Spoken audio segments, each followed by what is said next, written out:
Good evening and welcome to the City Club of Cleveland, where we are devoted to conversations of consequence that help democracy thrive. It's Friday, June 12th, and I am Ashley Evans, founder of Bike Your Neighborhood and a moderator for today's film forum conversation. We have just had the privilege of viewing Bike Vessel, a powerful documentary that chronicles Eric and Donnie Seals and their journey towards health from St. Louis to Chicago.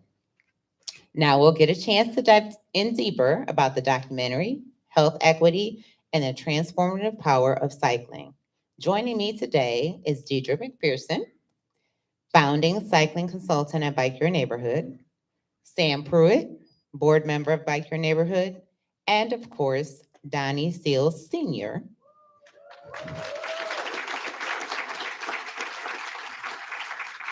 who we just saw in the film Bike Vessel. If you have any questions for our speakers, oh, not yet. Not yet. Okay, we'll hold on to that. All righty. So just to open up, I'm actually going to want Sam and Deidre to speak first in this moment. React to the film as cyclists, as people who are really into the culture. And then from there, Donnie, we will move to you. So Deidre. Thank you so much, Ashley. Wow, that film was so inspiring. And I got a little emotional watching you cross that finish line with your entire family, just applauding you, that huge accomplishment. I really wanted us to bring this film along with our partners because I knew it would be inspiring and help us in the work that we're doing with Bike Your Neighborhood.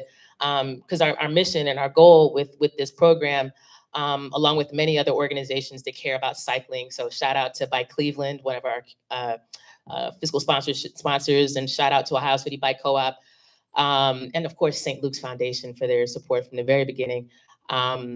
This message around health equity is so important, and for me, cycling is about my physical and my mental health. We all work stressful jobs. But nothing brings me calm and peace and just energy than being outside and in the sunshine and riding my bike and feeling like a kid. I mean, every city that I go to, I enjoy riding. And I've met so many incredible people in Cleveland just through riding a bike, including Sam, and including yourself, and including Bob, the other part of Bike Your Neighborhood. So thank you, Bob. So this movie really brings all that home for me, and I just thank you for sharing your journey so beautifully and inspiring us all. So thank you. Yeah. Well, good evening, everybody. So where do I start? I mean, looking at the film, I can't say inspiring because you said it already. But one thing I will say is real. It was just a real relationship between a father and son, and it just that family dynamic just really stuck out to me. And also being a person who's had my own health issues, seeing some of those things about what the doctors are saying, how they treat you, and how they just dismiss some things. I've been through that. I've heard that. I've heard it from other people. I've seen it firsthand. So that stuck out to me. But overall, just seeing that journey between you and your son, the hardships that you had, the adversity, what, 5, 6 flats? It felt that way, right? I mean, that makes anybody say, you know what, just it's a wrap. Let's just go. But the simple fact that you guys stuck it out and finished, that's the biggest thing. You guys finished. And that, for me, that.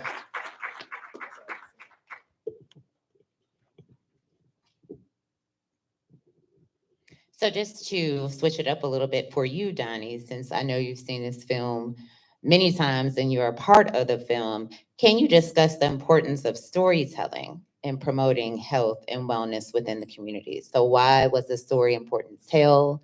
Why in the fashion, that you chose on on the big screen, as they would say? First of all, thanks everyone for coming out. I appreciate it. In terms of the storytelling, Eric was the director of the film. I think it would be a better person for him. But from my perspective, I think it's important for our community to see, what do I want to say? I look at the film and we talked about this a little earlier.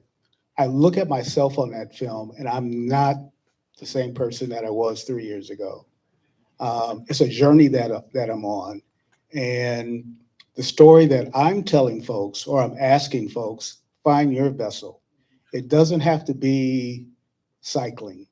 It doesn't have to be running. It could be anything to get you off the couch.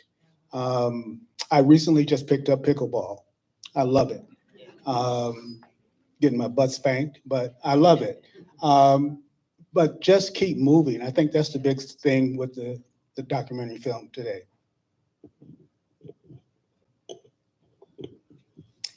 Okay, so I'm just going to ask one of you, and you all can really volunteer.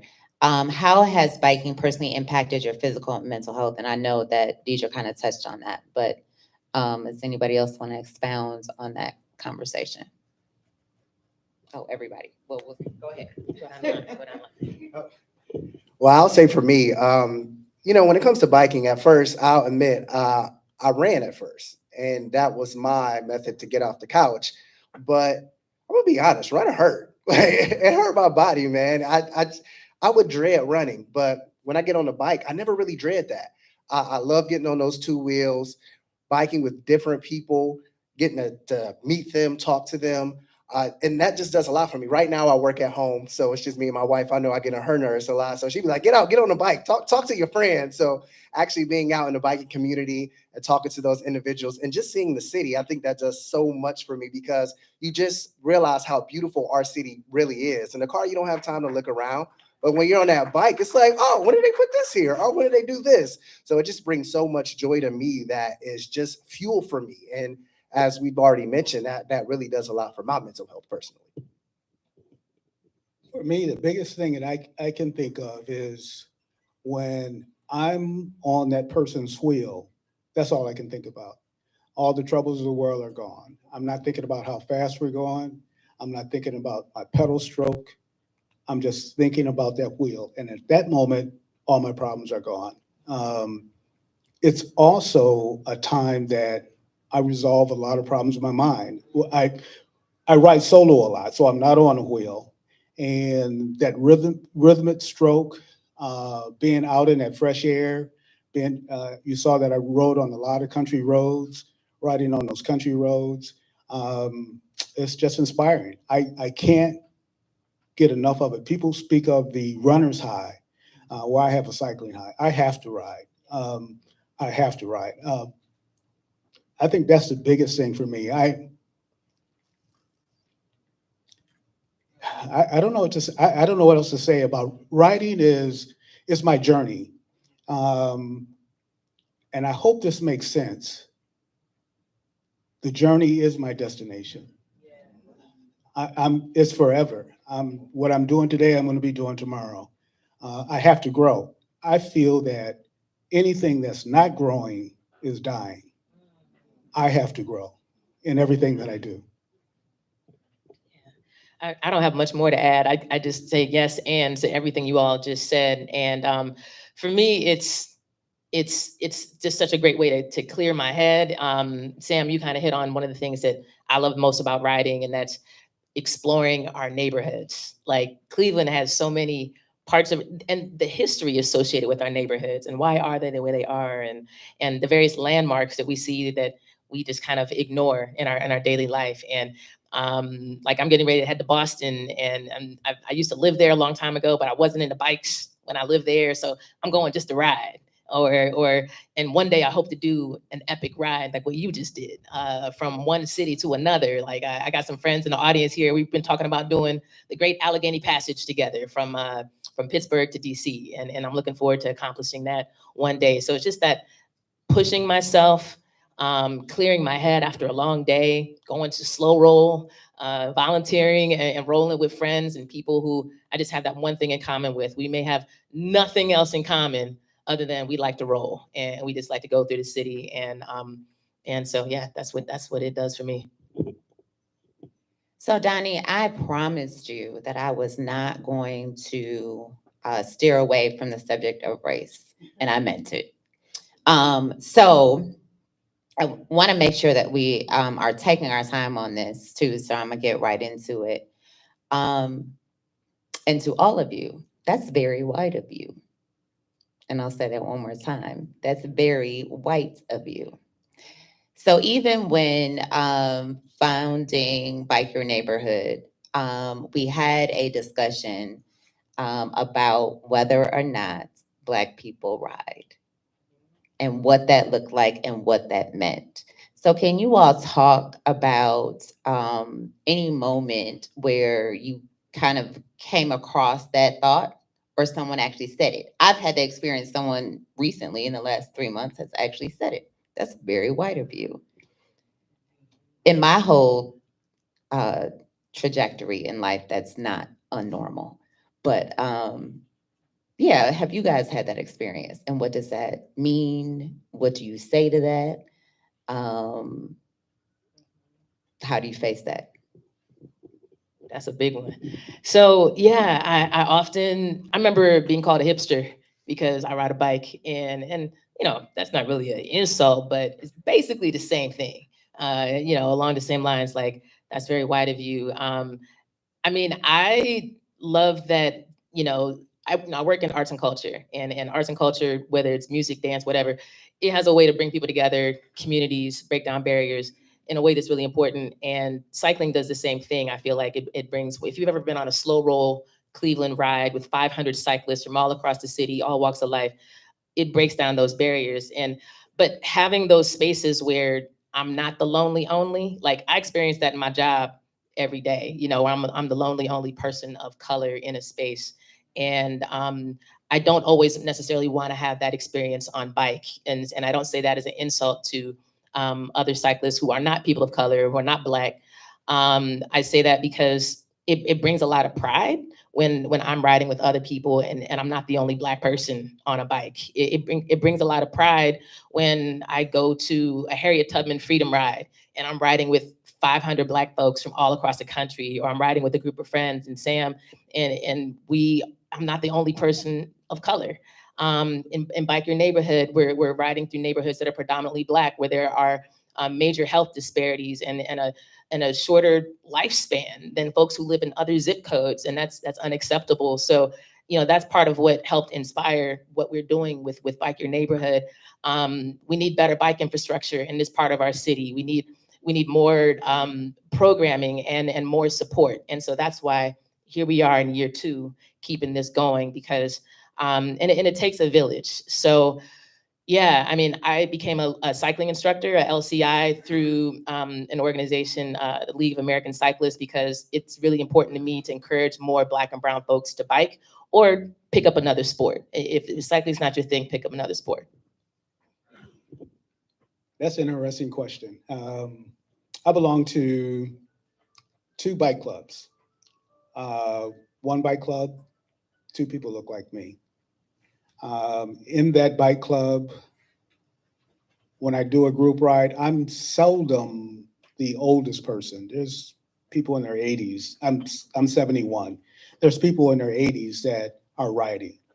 Um, I belong to a Christian club that's Black and brown.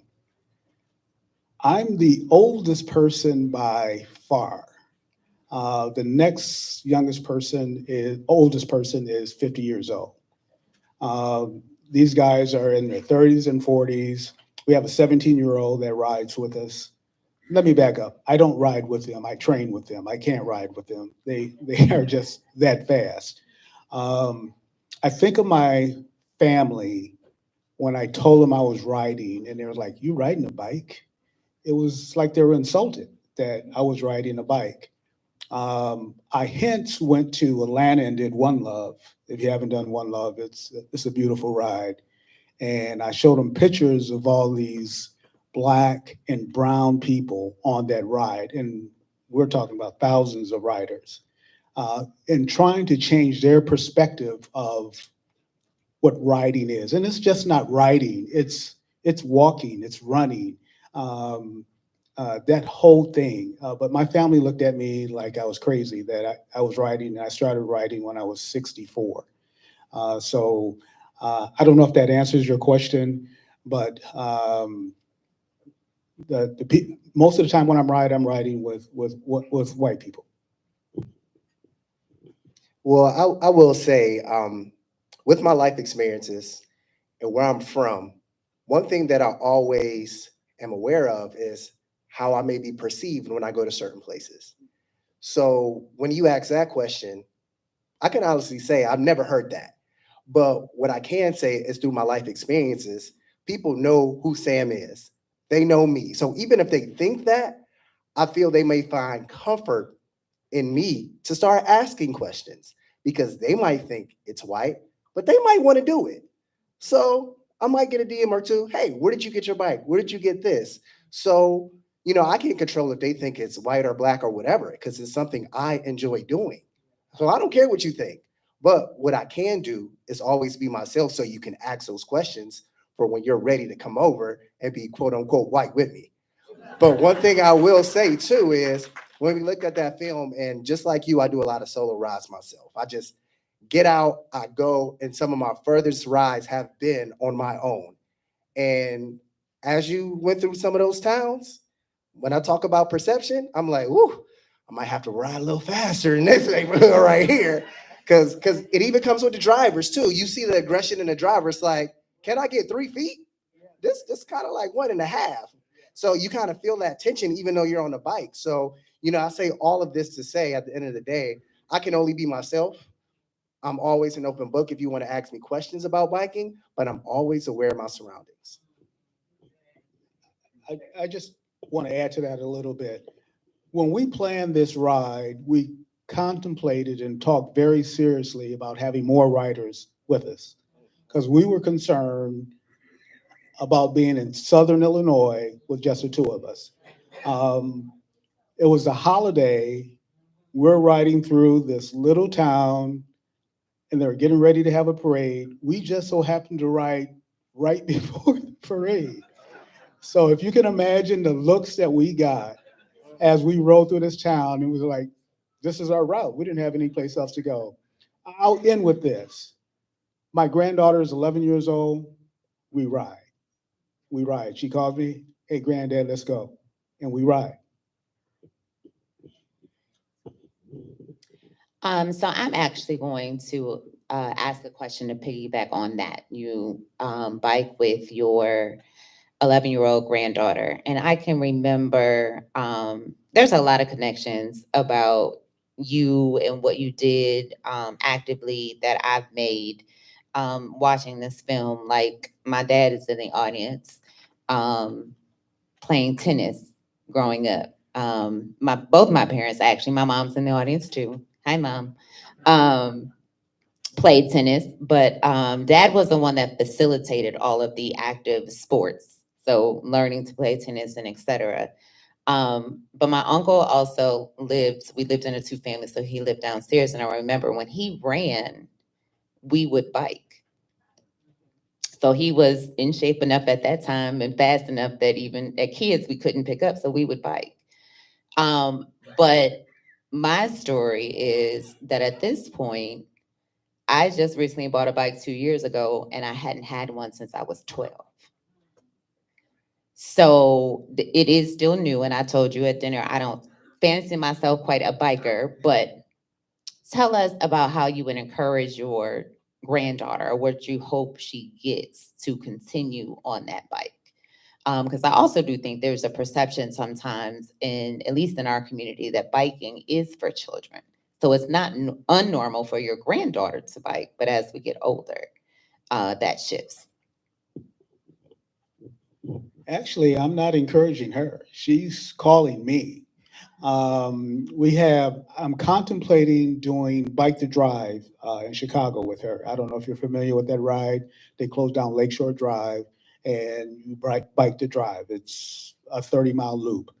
Um, I could do 15 with her, but I don't think she could do the 30-mile loop. But no, she's calling me. I was lucky enough to get her a very nice road bike from the club that I was in, the used road bike. She loves it. I mean, to the point where, hey, granddad, look at that hill. Can we climb it? She's very active. She loves it. And Now, the other side of that, she lives in the city and she can't ride her bike in the city because of the neighborhood. So she comes out to me to ride her bike. So now, Deidre. So let's talk a little bit about the neighborhood, about the city, about infrastructure, and since you are the panelist, about the goals of Bike Your Neighborhood.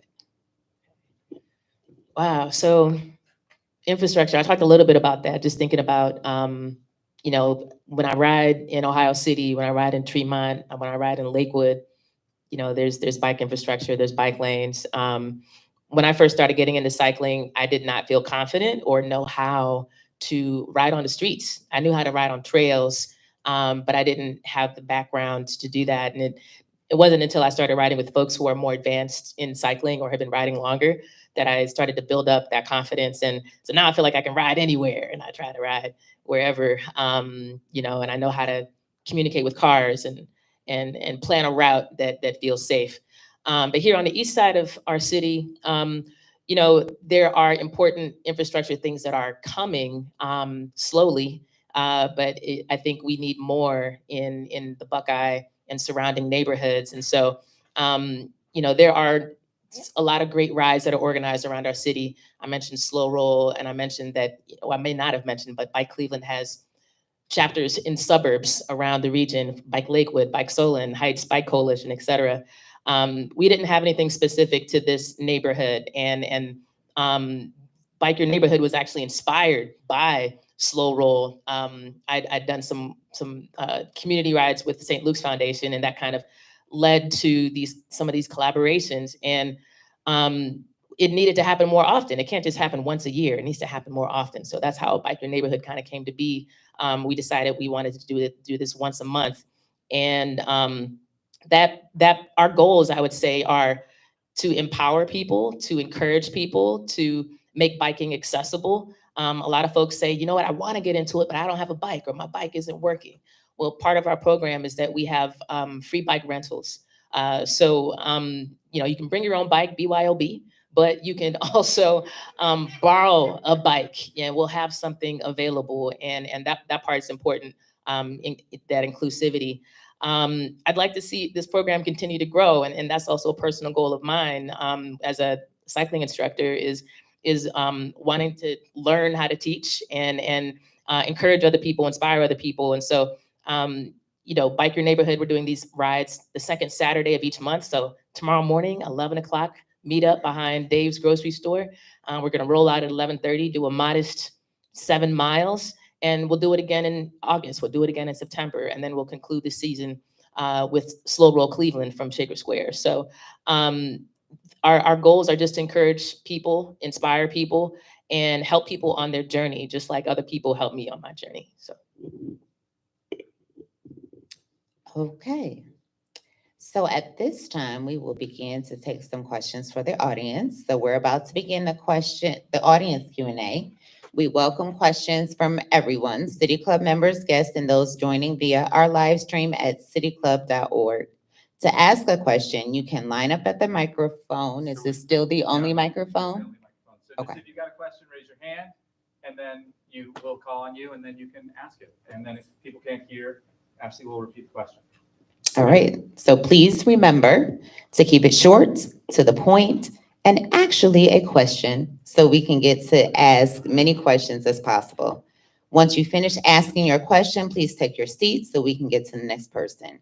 If you prefer to text a question for our speakers, please text it to 330-541-5794. That's 330-541-5794. And City Club staff will try to work it into the program. May we have our first question? I saw hands over there. Okay, thank you. And Mr. Seals, thank you so much. The movie was really inspiring. I have a couple of questions.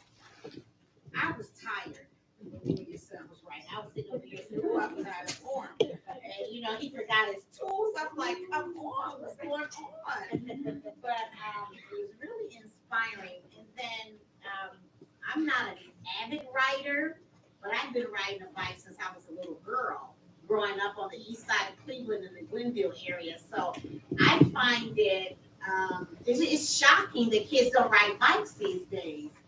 So my thing is, what happened? Are they? I don't know. So that's for Deidre. What's going on with these kids not riding bikes?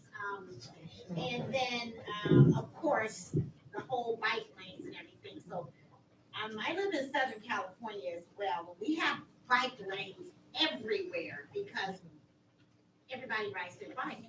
And Mr. Seals, when you were riding on the beach, you kind of got a little scared. That's my favorite place to ride. What's happening with the beach? That's my worst place to ride. Is it? So I'll let you answer that last question first. That's my worst place to ride. The lakefront. You have a walking path, you have a cycling path, and people walk in the cycling path. People are unaware of what's going on. People are riding bikes, they're skateboarding, they're skating, they're looking up at the sky. And it's just, the guy that I yelled at was coming right over into our lane. So you saw my son go into the lake. A little girl jumped out in front of him, and he went into the lake. So it's my worst place to ride.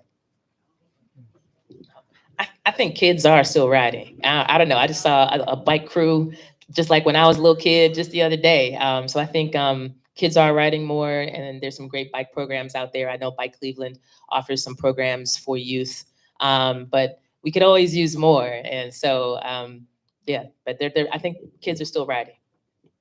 Did you have something to add to that, Sam? Okay, just looked like you did, so I didn't want to overlook you. And I will say that there is children riding, and even Biker Neighborhood has definitely found that, and we see that on a regular basis. So what made us excited when we got started, and especially did the solo roll with St. Luke's, were the kids. So when we were riding through the neighborhood, we were delighted that all of a sudden there were children coming to join us. Now, they might have only been able to go down to the corner with us, because some of them still had those rules. I had those rules. Don't go around that corner. But they were excited to be with us. And then they still do, even to get, we do have smaller bikes for children to rent. So they come, and if they don't have a bike, they'll get one. And we've even had one of our students at Golden Rod Montessori who came with us, the little 7-year-old, and it was the cutest thing, who was also caught in the hailstorm with us last year, but he made it. Like he was kicking it right with us. And so sometimes we find that they're even leaders in the biking that we're doing. The root cause of this movie seems to be healthcare, right? So my question to you would be, what would be your daily routine as far as the meals go? Like, do you have a breakfast, do you have a lunch, do you have a dinner, and is it still, are you vegetarian totally, or are you just more health conscious? Your daily routine. No, I'm not a vegetarian. My weakness, let me talk about my weakness. My weakness is dairy, cheese. I gave up pork, I gave up beef. I consume most of my calories before noon, or by 12 or 1 o'clock. I'll have a very light snack later on in the evening. Trying to work, I need to lose more weight. I'm in the film, you saw me much heavier, but just trying to lose more weight, trying to stay active. I'm finding that nutrition is my key to being strong on the bike.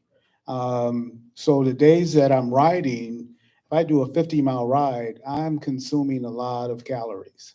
So, but I'm trying to stay away from processed foods, and the operative word is try. I'm not there 100%. I'm not perfect. Slowing down on the dairy, but I haven't eaten beef or pork in over 20 years. I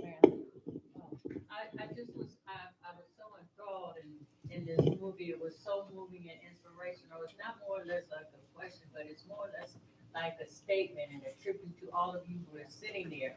I heard you say earlier in your conversations that just moving and just being caught up in the wheel and the cycle. But motivation is a big deterrent in anything that we do that makes you want to move, right? Also, in your description of describing how you felt when you were on the bike, has the word inspirational ever come up in the subject? When you say you get caught up, it's an inspiring thing. It feeds a different type of thing in your, as far as your personality is concerned. As far as you being a human being, it frees you. It takes you somewhere else. So I kudos to the description, kudos to where it takes you, because it does take you to another level. And if you can find something, each of us sitting in our room, that gets you moving and gets you motivated, that is such an inspirational place to be. Can I tell you about a high moment? Yes, and actually, if you and Sam can kind of talk about motivation. Here's a high moment for me. We talk, a lot of us cyclists talk about having that breakthrough. I'm training, the guy in the ride that was blessing me out was a pastor, Pastor Delaney. I ride with him quite a bit. We're training for me to do this ride in Wisconsin called Horrible Hilly, 68 miles, 6,000 feet of elevation. And we don't have a lot of hills, but this one hill I had climbed up personally 7 times. I go out there with him. I did 11. I'm so excited. He's like, hey, Donnie, let's do it 3 more times, but let's not rest in between. We did it 3 more times. And he said, come on, man, let's do 3 more. We got 3 more. We did 3 more. I'm back at the car. I'm putting my shoes on. I'm done, right? And he comes, he say, you're only halfway through Horrible Hilly. Let's do it 1 more time. We get to the top of the hill, and we call this hill Double Up. It's one of those hills where you go up, you get to the top, and there's another one that looks just like it. And he said, well, rather than turn around going back, let's go do these 2 miles of rollers down the road. So we go do the rollers. We get to the end, and he's like, don't let me catch you going back. And I'm like, I'm not gonna say what went through my head because I'm dealing with the pastor. I'm like, okay, I'm saying like bump this, catch me.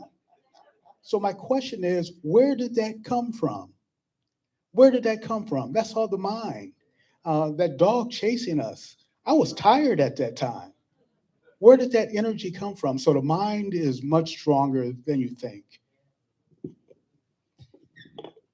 It's a long story that I want to tell you guys, but we don't have time for that. So I'll go straight to the point and say my motivation is family.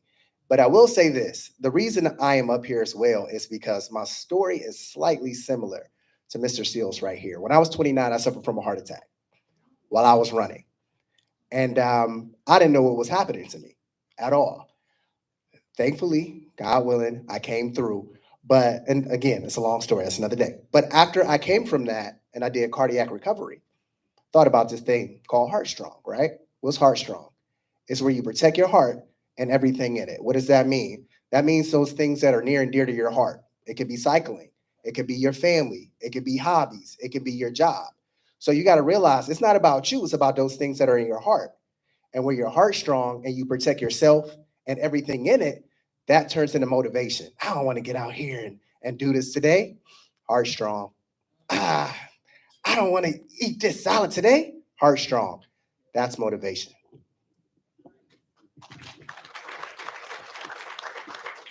Mr. Render.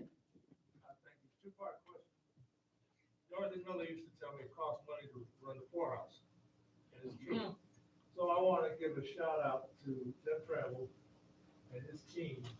And they have made a tremendous difference in the St. Luke's Foundation and how it relates to the African American community.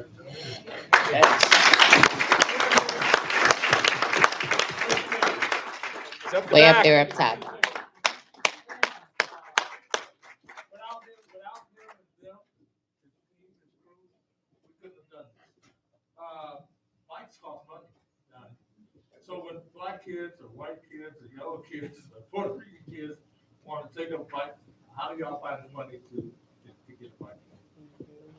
I'm directing that to Jonathan. Right, so Donnie, have you?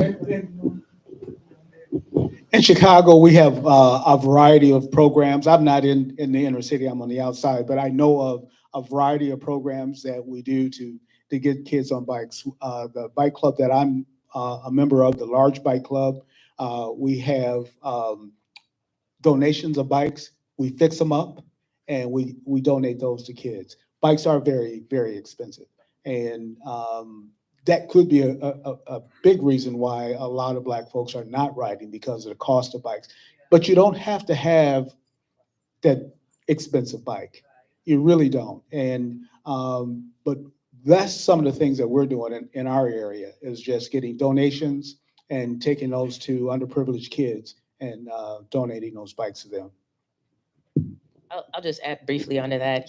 Here in Cleveland, we have the Ohio City Bicycle Co-op, and you can purchase bikes at a more affordable cost and get them refurbished and fixed up. Also, Facebook Marketplace is a great place to get secondhand bikes. I bought used bikes there, gotten them fixed up, tuned up at a bike shop to make it more affordable to have different kinds of bikes. So kids can do that as well.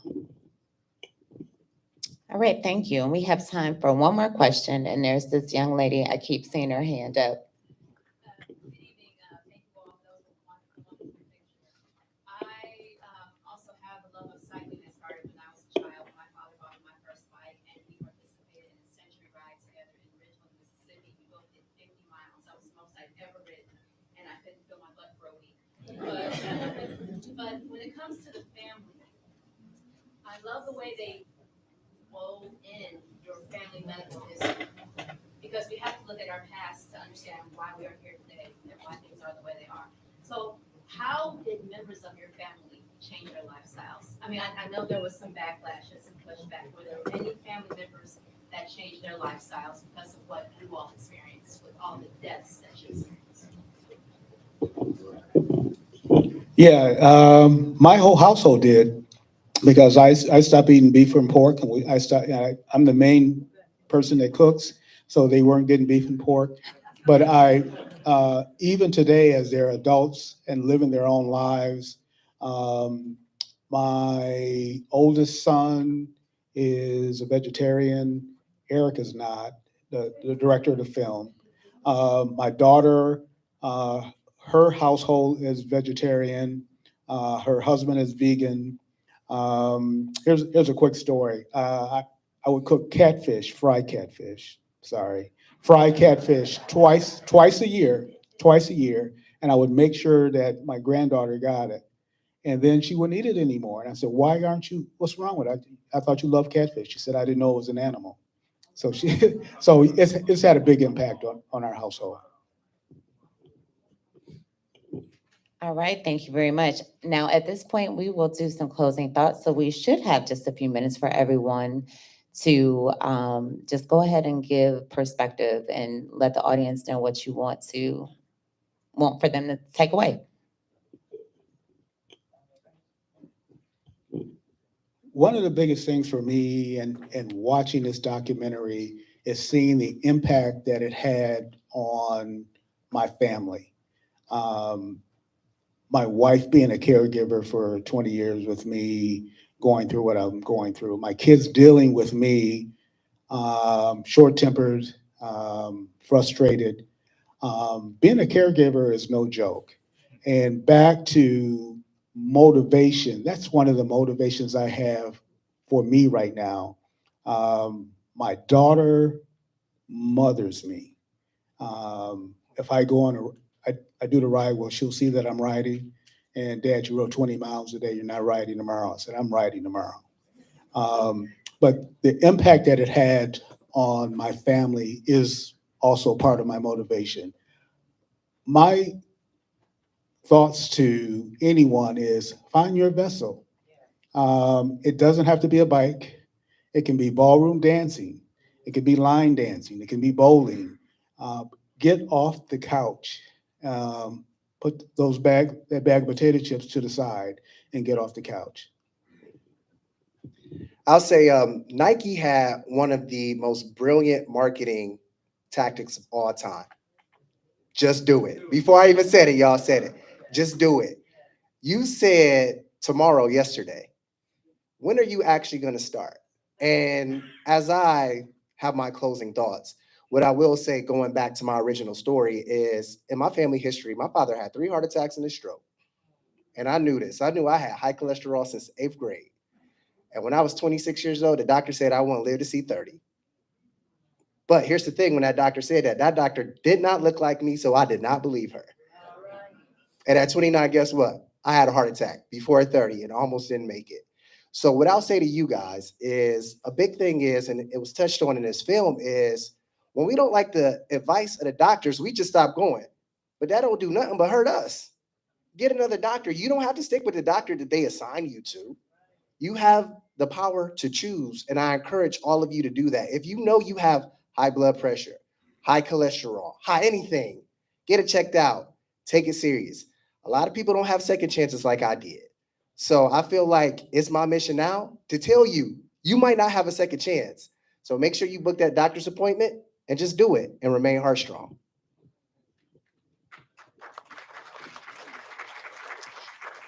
My closing thoughts, I love what both of you just said.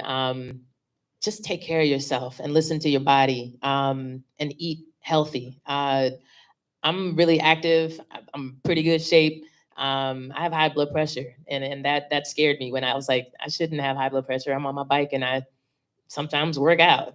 But just make healthy choices. And I really appreciate what you both said about, whatever your sport is, if it's cycling, if it's ballroom dancing, whatever, just do it. Also, a challenge for you. Pick that sport, pick that activity. Come to Bike Your Neighborhood. Like I said, we got a ride tomorrow. We got rides second Saturdays of each month, all the way through September. We invite you to join us. All are welcome. Thank you so much for coming. Thank you. And there is 1 more minute based on my sheet here. So I am going to take a point of privilege as a founder of Bike Your Neighborhood. And just because it's a short time and there's never time enough for everything, I also want to make the point, though, that Bike Your Neighborhood is an engagement effort directly for, and not limiting, but for the Mount Pleasant, Shaker Buckeye, Moreland Hills community. And the importance of that is for us to begin to know each other as neighbors, to love each other, to work as a team, as we saw in the video, and really have a solid foundation for what we want to imagine our lives, our city, our neighborhoods to look like. So I also want to just make that point, because we just did not have the time to really dig deep into that. Bike Your Neighborhood is about us. And I want to be very, very clear about that. So that is what motivates me for sure to continue the initiative. I am fairly active. I don't always bike. So I am one that supports just moving. So movement is a big deal for me. So I'm fairly active on my own, but I do Bike Your Neighborhood because I love my community. A place where, like, this is home. You guys don't even know how many times I've been in this theater because this is home. So I just wanted to make sure to do that. So thank you, Deidre, Sam, and Donnie for joining us at the City Club today. Forums like this one are made possible thanks to generous support from individuals like you. You can learn more about how to become a guardian of free speech at cityclub.org. Today's forum is part of the City Club's Health Equity Series in partnership with the St. Luke's Foundation. The City Club would also like to thank Bike Your Neighborhood and the Greater Cleveland Urban Film Festival for their support on this evening's forum. And remember, you are all invited to join us tomorrow, July 13th, from 11 a.m. to 1 p.m. for a community bike ride with the filmmakers. Eric will be joining us in the morning. And Cleveland Mayor's Justin Bibb. There will be free bike rentals. Additional details on how to join the ride can be found at bikeyourneighborhood.org.